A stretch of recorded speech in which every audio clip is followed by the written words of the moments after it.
97, 90%, चुमी में 99%, एओ में 99%, लोटा में 99%, चेकसांग में 99%, मैं आ रहा हूं मेरे साथ। संगठन में 98%। बड़ी बात है, बड़ी बात है। और निरंतर जब इसी तरह से सवाल उठाए गए तो सवालों की फहरिस्त जो है बाबा बागेश्वर को लेकर भी बड़ी लंबी होती गई। रामदूत जी अगर हमारे साथ जुड़ गए तो एक बार उनके पास जाएंगे।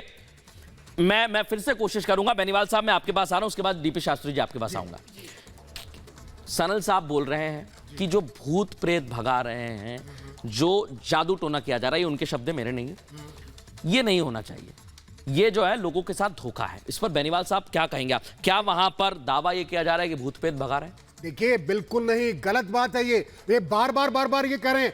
12 लाख इन्होंने कन्वर्जन करे। केरला में तो वाटिकन सिटी बनी हुई पूरी, और वहां से आपके पोप जो अपॉइंट होते हैं इटली से होते हैं, और यहाँ पर इटली का माफिया लगाने का सनातन धर्म के ऊपर अटैक करने का है। दूसरी बात, ये भूत प्रेत जादू टोना नहीं है, ये पीठ है। और मैं जहाँ से राजस्थान से आता हूँ, बालाजी मेहंदीपुर यही रहे। अचार सिर्फ खाने के लिए ही नहीं है, कमाने के लिए भी है। ये अचार के बिजनेस करके महीने के 5 लाख कमा रहे हैं। आपको भी ये करना है तो फ्रीडम ऐप को अभी डाउनलोड कीजिए। बिल्कुल। और यहाँ भी बालाजी का धाम है। मैं उस पर नहीं जा। बिल्कुल दीपेश, एक मिनट बेनीवाल साहब, मैं उसी जगह पर जा रहा हूँ। सुनिए तो बेनीवाल साहब, पॉजिटिव और निगेटिव यानी नकारात्मक और सकारात्मक ऊर्जा की बात है। मैं मेरे सहयोगी दीपेश इस समय वहीं मौजूद है रायपुर में, एक बार उनका रुख करूंगा। दीपेश मेरे साथ जुड़ गए। दीपेश, आज वहां पर क्या हुआ? हालांकि जो सवालों की फहरिस्त है वो लंबी हो गई है, लेकिन यह कहा गया कि सनातन को भी निशाना बनाया जा रहा है। आज वहां पर क्या हुआ, दर्शकों को यह समझाइए, उसके बाद विनोद बंसल साहब।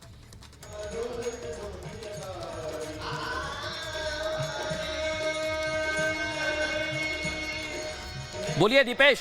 मृदुल, अगर आपने मुझसे कोई सवाल पूछा है तो मुझे बिल्कुल सुनाई नहीं दे रहा है, क्योंकि रायपुर का जो वातावरण है वो पूरा राममय हो चुका है। तस्वीरें जरा निशांत से कहूंगा दिखाएं कि पूरा राममय वातावरण है, और इसलिए मृदुल मुझे आपका सवाल बिल्कुल सुनाई नहीं दिया। लेकिन मैं इस दरबार के बारे में अगर थोड़ी बहुत जानकारी दूं तो सबसे पहली अगर बात होती है तो राम कथा चल रही है, लेकिन जब यहाँ पर दरबार लगता है तो उसमें एकाएक किसी शख्स को बीच में से उठाया जाता है और उसके पर्चे बनाकर उसकी तमाम बातों को बता दिया जाता है। इन सब मसलों को लेकर सवाल जरूर खड़े हो रहे हैं, लेकिन सवाल खड़े करने को लेकर जब सवाल हमने स्वयं आचार्य धीरेन्द्र शास्त्री से पूछा तो उन्होंने कहा कि चूंकि हम इस मंच से लगातार धर्म परिवर्तन को रोक रखे गए, लोगों की घर वापसी करा रखे गए, यही कारण है कि सनातन पर सवाल खड़े हो रहे हैं, और उन सनातन पर सवाल खड़े करने वालों को जवाब बिल्कुल दीपेश, ये बड़ी बात है। आपने खुद उनसे बात की और उन्होंने कहा कि जब हमने